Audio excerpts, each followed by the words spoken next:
Paz y abundancia de bendiciones les enviamos desde Nexer Institute, que la gloria del Eterno, el Elohim de Abraham, de Isaac y de Jacob, el Elohim del pacto, repose abundantemente sobre sus vidas y familia.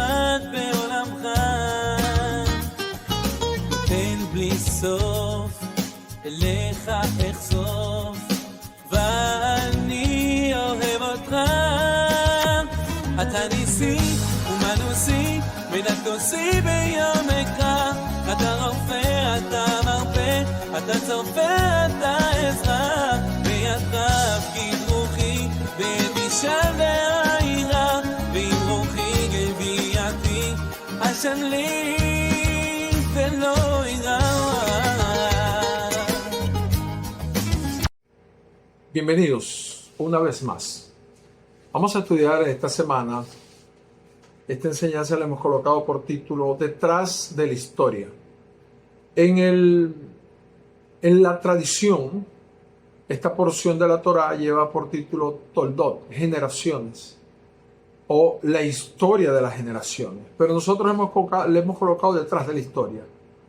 Narra los hechos acontecidos desde el capítulo 25, versículo 19 del libro de Bereshit, o Génesis, conocido también como Génesis, hasta el capítulo 28, versículo 9. Y parte de las generaciones de Yitzhak, dice, Toldot Yitzhak, o Isaac, desde el versículo 19 al 20, hijo de Abraham. Tenía Yitzhak, o Isaac, 40 años cuando Rivka tomó a Rivka, la hija de Betuel. Rivka se traduce como la que es hermosa, la que cautiva, la que atrae y la que une y se sujeta. Ahora, es interesante porque Isaac tenía 40 años cuando se casa con Rivka. Esto dijimos parte en la enseñanza anterior que nos pasamos del contenido, ya lo hablamos, pero Rivka era estéril.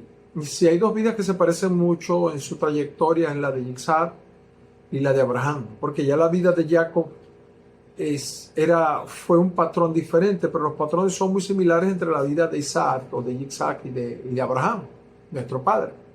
Permítanme, voy mirando aquí. Ok. Entonces, ¿qué ocurre? Que él ora y concibe Rivka. Dice el versículo 21, era estéril, ora Yitzhak, concibe. Y el versículo 22 dice que los dos niños combatían en el vientre. Rivka va a consultar, como comentamos en la enseñanza anterior, tal vez todo indica en la tradición antigua que fue a consultar a Shem o a Heber. Existía la escuela de Shem y de Heber. Shem, que era Melquisedec, o Melquisedec, el rey de justicia, el rey de Salem.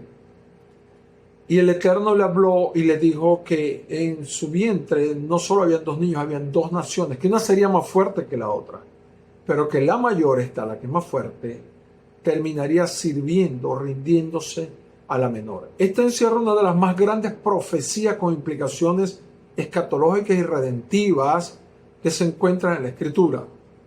Porque según la historia antigua, recuerde algo que se lo voy a aclarar porque algunas veces usted me ha escuchado hablar de tradición. Una cosa es la tradición religiosa, donde dice no te pongas, si te pongas no hagas así, si haces así. Pero otro asunto es que debe comprender que en la antigüedad, o la cultura de los antiguos, era totalmente diferente a la nuestra.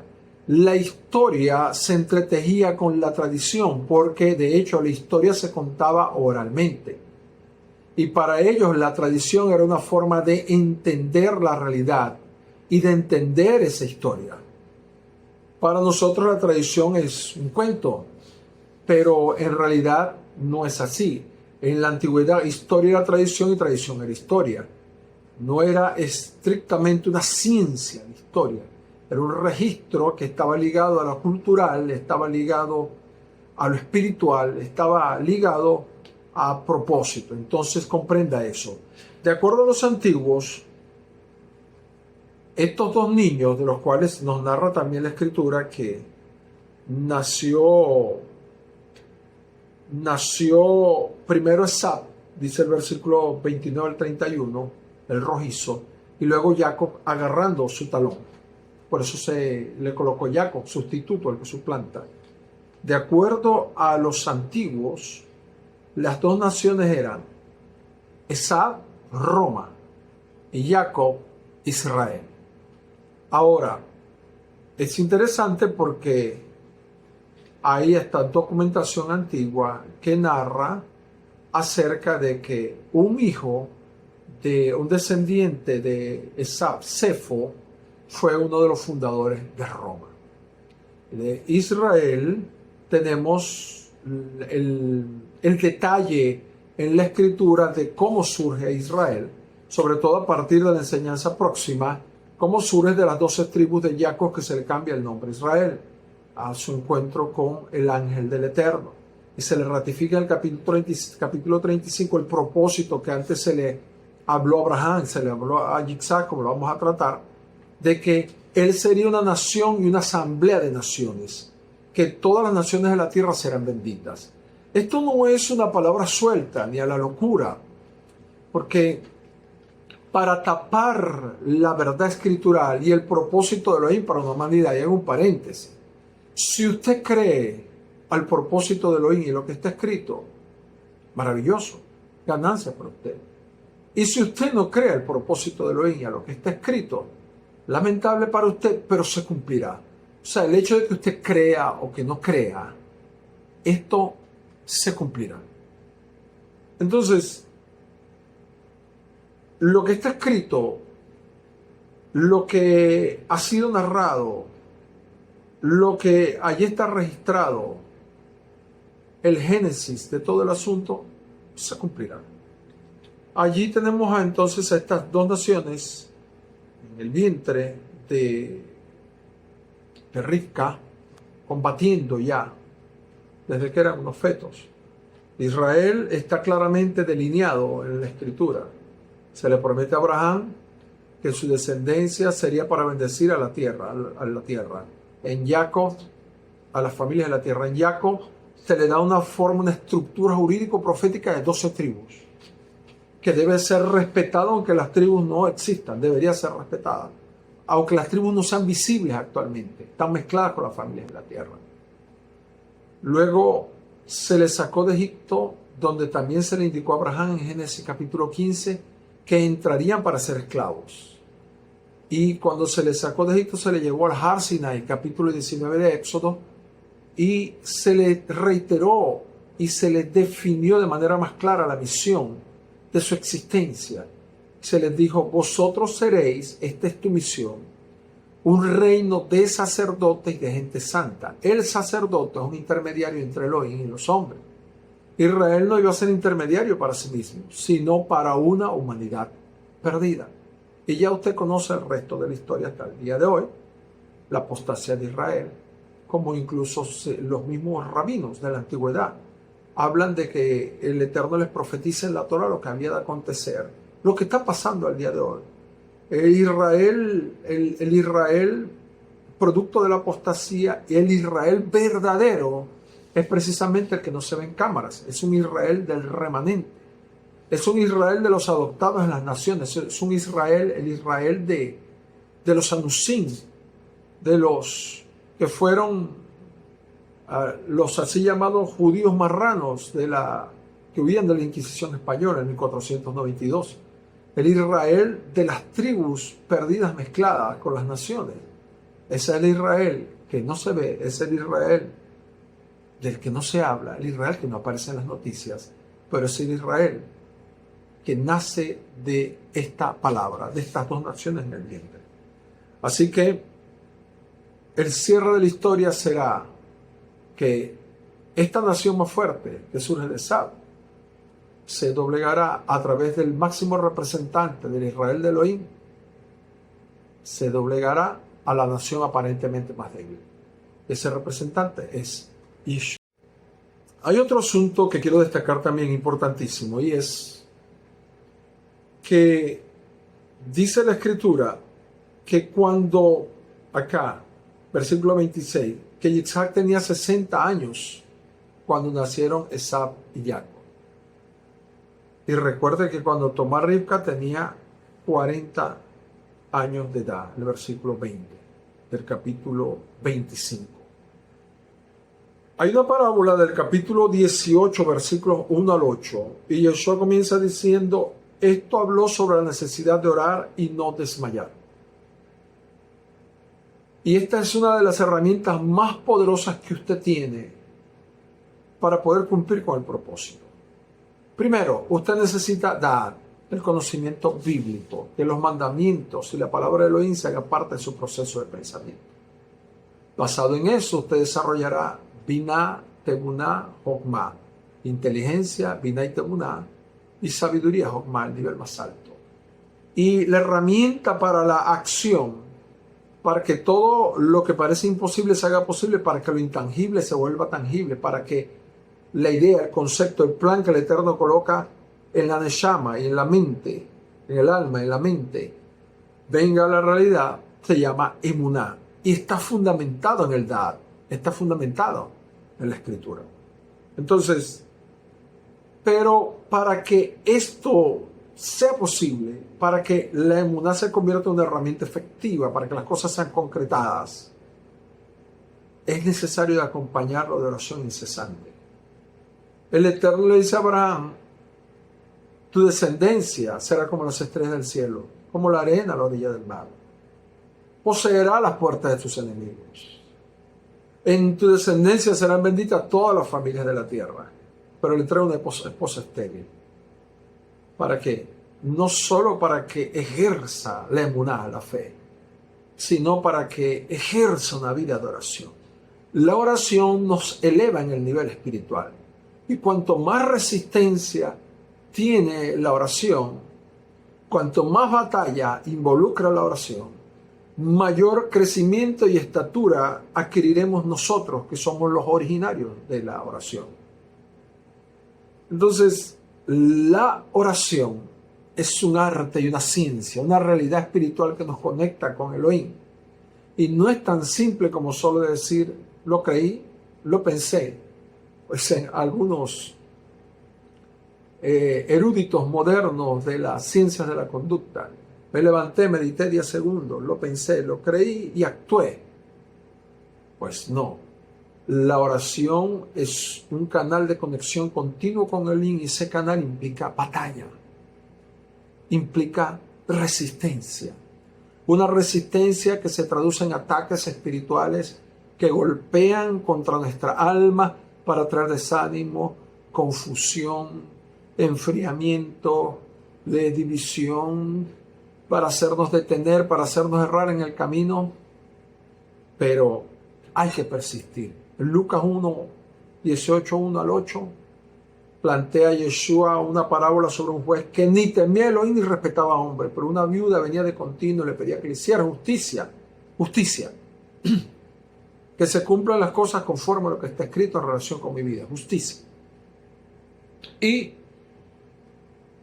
el juez dijo, aunque no temo a Elohim ni reconozco a Elohim, ni temo a Elohim ni reconozco a los hombres, le voy a hacer justicia a esta viuda, no sé que de tanto venir me fastidie. Dice Yeshua, no hará justicia y se vengará el Eterno a sus escogidos que oran a Él, delante de Él, de día y de noche. Y aquí está la clave, y eso fue lo que hizo Yitzhak. De día y de noche, y esa es la enseñanza para ti y para mí. ¿Cuándo se cumplirá? Se cumplirá en el tiempo de Elohim. Pero a ti te corresponde orar, orar, orar, orar. Mañana, tarde, noche, orar. Pero 20 años, los años que el Eterno quiera. Tú y yo no conocemos los tiempos y las sazones de Elohim. Puede ser una semana o un día. Puede haber pasado un año o dos. Pero ten cuidado porque tal vez el día que decidas desistir, estás a unos minutos del cumplimiento o de recibir tu petición. Ojos abiertos con eso. El capítulo 26 Yitzhak se muda al Gerar, que está en la parte sureste de la actual Franja de Gaza. Y vino hambre sobre la tierra. El Eterno le dijo, no te vayas a Egipto, quédate aquí. Aquí te voy a bendecir a tu descendencia como juré a Abraham, tu padre. Tu simiente será como las estrellas del cielo. Los goyín, las naciones, los que no tienen pactos, no tienen pacto, serán benditos en ti. Y por cuanto Abraham, oiga bien, Abraham, del cual hablan los apóstoles en el libro de los Hechos, del cual habla Pablo en Gálatas 3:29, que nosotros somos hijos de Abraham, del cual Yeshua confrontó a los falsos líderes o los líderes de línea malvada religiosos de Israel en Juan capítulo 8, diciéndole, si vosotros fueseis hijos de Abraham, haríais las obras de Abraham. Abraham, de quien la Escritura dice que tú y yo somos hijos, de quien Josué dice que el que hace las obras de Abraham es como nuestro padre Abraham. El Eterno le dijo a Yitzhak, Abraham guardó mis preceptos, mis mandamientos, mis estatutos y mis leyes. Allí lo tiene. Sencillo de definir. En la práctica cuesta un poco más, pero es posible, pero sencillo de definir. ¿Quieres ser un sadí?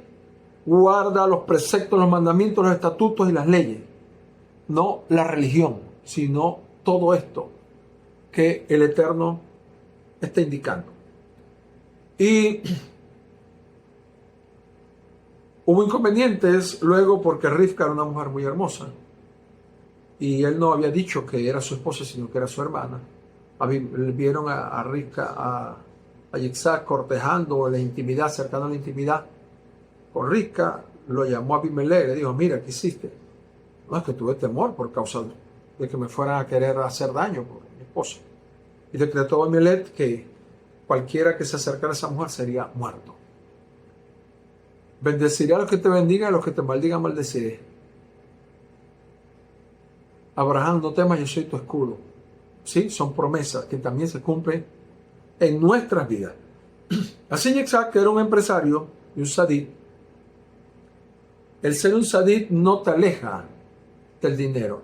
Por el contrario, una integración muy clara, muy santa, muy íntima entre los negocios, la productividad y la vida de devoción, la vida del sadí, o de la sedeket, que es la palabra para una mujer justa. Abrieron pozos, los filisteos se los cegaron, y ese es el plan de las tinieblas, buscar destruir todo lo que tú tienes para producir, pero tienes que persistir. Yitzhak persistió, se fue de allí, abrió un tercer pozo, le llamó calles, amplitud, Rehobot, subió a Beersheba, el Eterno se le manifestó, le dijo, yo soy el Elohim de tu padre Abraham, no temas, estoy contigo. Te multiplicaré y te bendeciré por amor de mi siervo Abraham. Entonces vino Abimelech, hizo un pacto de no agresión con Yitzhak y se fue. Y Esab cierra el capítulo diciendo, tomó a Judí, una mujer etea, y fue amargura de espíritu para Yitzhak y para Rivka. El capítulo 27 dice que Jacob habla de cómo Jacob se gradúa de astuto y engaña por segunda vez a Yitzhak en acuerdo con Rivka. Y aquí hay algo que es interesante. En la medida que nosotros profundizamos en el conocimiento de Elohim, en la oración, nosotros conoceremos más sus planes y los detalles de ese plan para nuestras vidas. Pero si no hemos profundizado en nuestra relación con Elohim, tendremos los conceptos, los lineamientos generales, pero sin conocer detalles. Y esto le aconteció a Jacob y a Rivka, quienes se diseñaron una estratagema para engañar a Yitzhak y quitarle la primogenitura a Esab. Pero Esab de ninguna manera iba a recibir la primogenitura, porque el Eterno dijo que el mayor serviría al menor desde su nacimiento, desde antes de nacer, recuérdelo. Entonces, usted conoce la historia. Yitzhak llama a Esab, le dice, tráeme cacería. Fue, mataron un par de cabritos, Rivka los preparó, disfrazó a Jacob de de Esaf se presentó delante de Yitzhak, los cabritos. La voz es de Jacob, pero ya estaba anciano Yitzhak, 180 y algo de años. Pero el olor es de Esaf. Así que engaña al anciano Yitzhak, lo bendice, llega Esaf. Aquí está la comida, no, pero ya yo comí. ¿Quién fue entonces el que vino? Eso fue, permítame mirar un momento, estoy mirando el reloj, eso fue Jacob, por eso le han dicho sustituto, 2 veces me ha engañado. Mire qué cruel, Isaac. La primera vez él vendió su primogenitura. Entonces, no te puedo bendecir. Le dijo, bueno, vivirás por tu espada y le servirás a tu hermano. Eso fue la bendición de Isaac. Lloró amargamente y juró quitarle la vida a su hermano cuando su padre partiera. Sin embargo,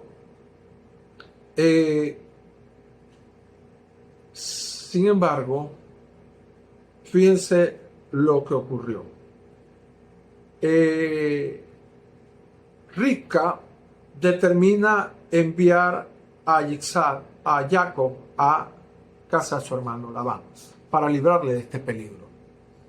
Y en el capítulo 28, Yitzhak bendice a Jacob porque Rivka lo convence de que lo enviara a buscar esposa allá. Lo envía a casa de Labán. No se sabe por qué razón. Hay muchas hipótesis, pero no es nuestro tema. Es algo que llama la atención porque llegó sin recursos y Yitzhak era rico. Si fue asaltado en el camino, la escritura, la Torá no lo narra. El asunto es que llegó allá listo para entrar a la escuela de Labán. Él era maestro de la escuela de la astucia. Ahora iba a ser alumno en la escuela de Labán. El Eterno, cuando nosotros somos astutos y andamos por nuestra propia velocidad, la velocidad nuestra, no la del Eterno, siempre nos pone un Labán. Me he conseguido con gente que mueve cielo y tierra, pidiendo oración para que se le resuelva un problema porque tiene un Labán en el camino y me tiene oprimido y me tiene presionado y me tienen dañado y qué injusto. Y cuando uno escarba, mete bien la cuchara, se da cuenta de que la persona es un Jacob. Antes de la escuela de Labán, un astuto. Y el Eterno te pone un Labán para que dejes de ser un Jacob astuto. Ojos abiertos con esto. Así que cuando Esaf se entera de esto, dice, bueno, voy a agradar a mi padre Yitzhak. Y fue y se buscó a Mahalat, hija de Ismael. Imagínate usted, hija de Ismael, aquel que, aunque era hijo de Abraham, el Eterno lo aparta de Yitzhak para que no haya influencia ni de él ni de su familia. Y Esaf fue tan genial que se buscó una hija de Ismael. Porque Isaac era impulsivo, era fuerte, era poderoso, pero no tenía una relación profunda, no tenía relación con Elohim. Ahora, aquí concluye nuestra enseñanza, nuestra narración, proviene de nuestras conclusiones, que es la historia detrás de la historia. Número 1, mire cómo Elohim desarrolla su plan a través de hombres imperfectos. He podido detectar que por causa de la religiosidad de la cual vamos a hablar,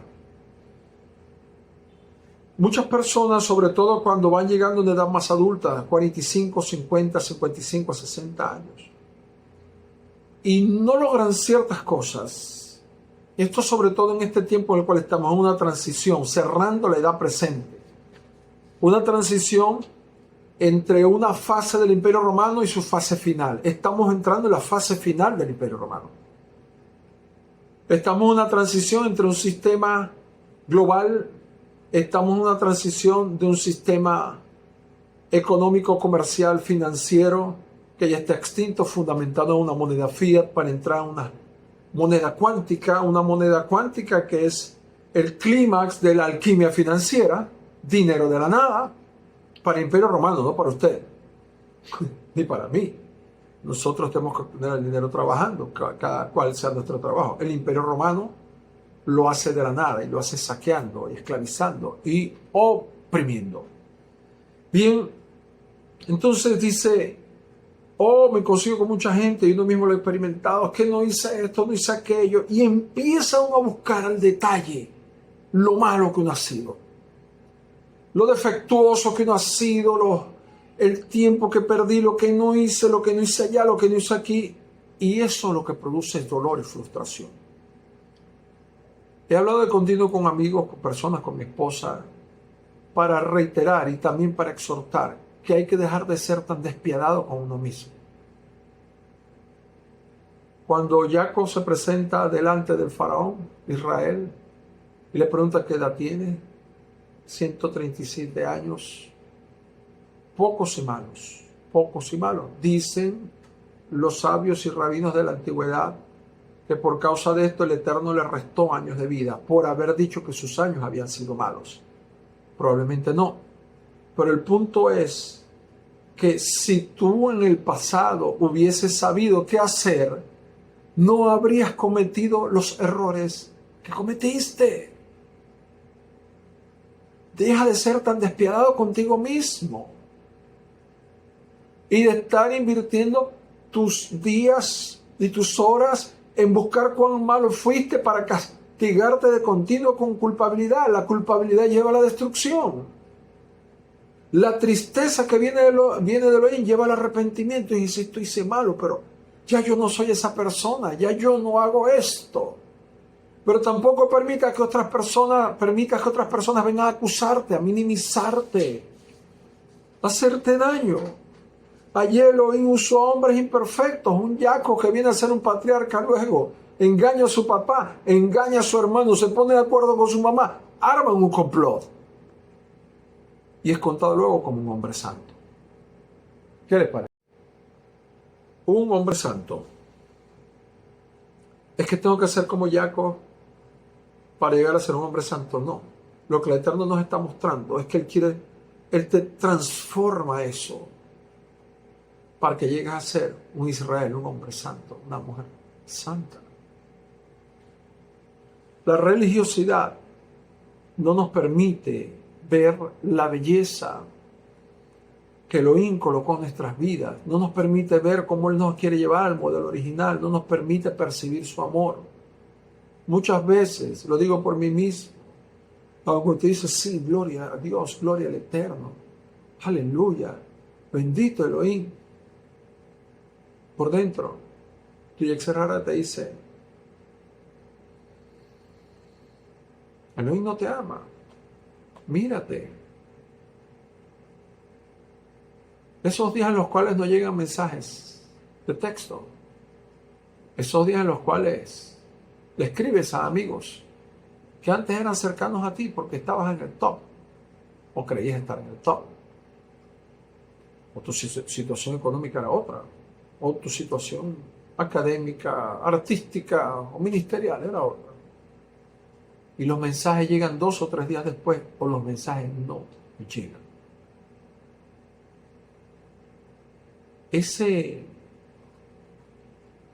días en los cuales piensas que el Eterno no te ama, a Satán lo usa la religiosidad para tratar, déjame usar la palabra fuerte, de destruirte. Porque la religiosidad son conceptos que toman fundamento en la Biblia, pero distorsionan la Biblia para separarnos de Elohim. Y forman denominaciones. Yo no estoy diciendo que todos los que estén en una denominación, sea dentro del judaísmo, del cristianismo, protestante, están alejados de Elohim. Pero lo que te estoy diciendo con toda seriedad y fundamento es que la religiosidad te aparta de Elohim, porque no te permite ver la esencia, lo verdadero de Elohim. Hay grupos en los cuales a veces le incluyen a uno. Y tú puedes decir algo simple, hermoso, como el Eterno les bendiga, ¿cómo están? ¿Cómo les va? La sabiduría del Eterno les corone. ¿Cómo les está yendo? Y no has terminado de escribir cuando lo que estás recibiendo es 20 o 30 promociones de actividades. Una gran foto. Religiosidad. Lo simple, detenerte un momento y mirar lo hermoso que el Eterno te ha hecho. Lo hermoso que ha hecho a tu esposa, que ha hecho a tu prójimo. detenerte un momento y pensar, esta mañana me levanté, ¿quién tiene necesidad? ¿A quién puedo construir, ayudar en este día? Y por encima de todas las cosas, el acordarte de pararte frente al espejo y decirte, Luis, Alberto, Joaquín, o María, Luisa, Susana, Petra, quien sea, perdóname porque me olvidé de que eres una persona importante, de que eres un yaco en procesamiento, pero déjame decirte que te amo, porque eres creación de Elohim y fuiste redimido por la sangre de Yeshua el Mesías. Eres la consecuencia de un gran proyecto, tan poderoso que el poder de la resurrección te dio un espíritu renovado. Eres otra persona, puedes sentirte digno, aunque ahora no tengas algunas cosas, las tendrás porque primero eres, crees y luego tienes. En Mateo 7:24 dice que el hombre que escucha la palabra del Eterno a través de Yeshua y la hace, es comparable a un hombre que cava y ahonda y edifica su casa sobre la roca. Vienen lluvias, ríos y vientos y la casa permanece. Oiga lo que dice la Escritura. Siempre vendrán lluvias, ríos y vientos. Lo importante es que tú tengas la casa sobre la roca. Y si tú eres un religioso o una religiosa que pones por encima de la realidad, poder, genuinidad, eternidad de la palabra de Elohim, tus conceptos denominacionales, déjame decirte que en algún momento tu casa se caerá. Pero si tú pones primero esa palabra, no importa que seas de una denominación, ese no es el problema, entiéndeme. O te catalogas de una manera específica con un nombre, o tu iglesia tenga un nombre, o eres una organización, lo importante es que te apegues a la palabra. Pero dice Mateo 7, 26 al 27, que el que no escucha y hace, su casa es comparable a un hombre que edifica casa sobre arena, y cuando venga el agua, la lluvia, el viento, la tumbará. ¿Por qué hablamos de religiosidad? Porque tenemos la Biblia muchas veces como un libro de literatura. Vemos a los patriarcas que se movieron, oraron, actuaron, fueron capaces de dejar lugares, alcanzaron metas en medio de grandes adversidades.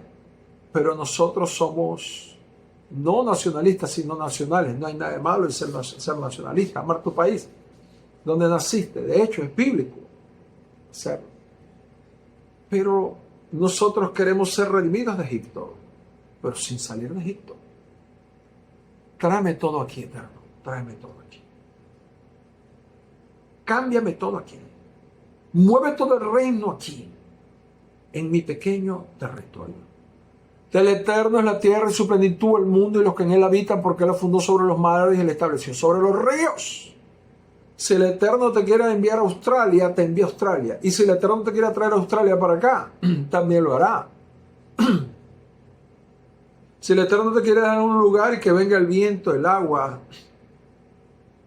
la lluvia, los tsunamis, allí te dejará. Pero lo importante es que nuestra mente esté enfocada en la acción de obedecer a Elohim por encima del querer agradar a otros. De ir más allá, hay que ir más allá de nuestras denominaciones, entender que la Escritura enseña que llegaría un tiempo en el cual la unción más poderosa que nunca se haya visto vendría en medio de un convulso tiempo lleno de tinieblas, dice Isaías 62. Y ese tiempo es ahora. Estamos en el medio del cumplimiento de un torrente de profecías. Y tú eres el actor principal, la persona con la cual el Eterno cuenta para rescatar a una humanidad perdida. Decides obedecerte, moverte como se movieron los patriarcas y ver su gloria o quedarte inmóvil y que otros hagan tu trabajo. te dejo esa pregunta. Vuela como águila. Recuerda, Hassan.